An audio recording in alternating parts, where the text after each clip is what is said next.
شادي موسى اسماعيل وجبر داير وحين كميتها أرديدا وحكبرت الدكسية مجال برعو كارهان دكسية شيخ بشير سكندري سكول هذا بشادي أيا صوب بندق تي واحد شيبه وكي أبي دمان تدوينها كلها عن قبل كتقدر هذا بيدو سمين فعلا نرش هذا ما خطر جلين كرا واتن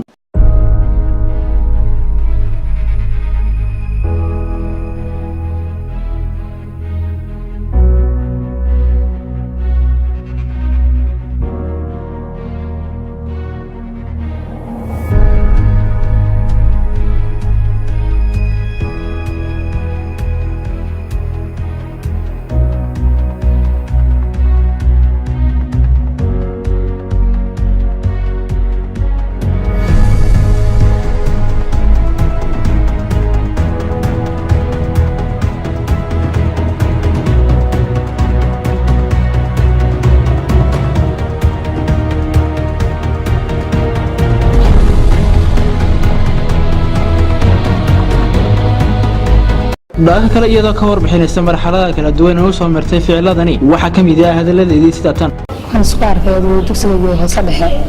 xeesiliyaarintan intaasna naqaanay mobile chance yeeshana soo bandhigo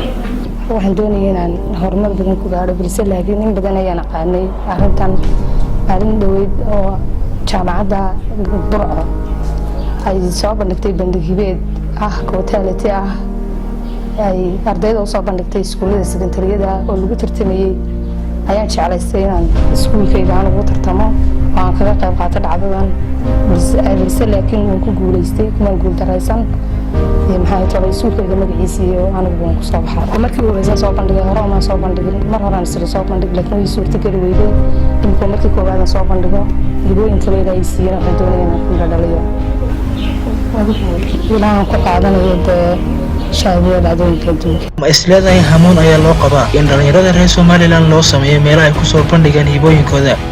rajo buuran ma laga qabaa in madaxda haddii la horgeeyo mashaariic noocan ah ay wax badan ka tari doonto dhalinta la ciibasa hibooyinkooda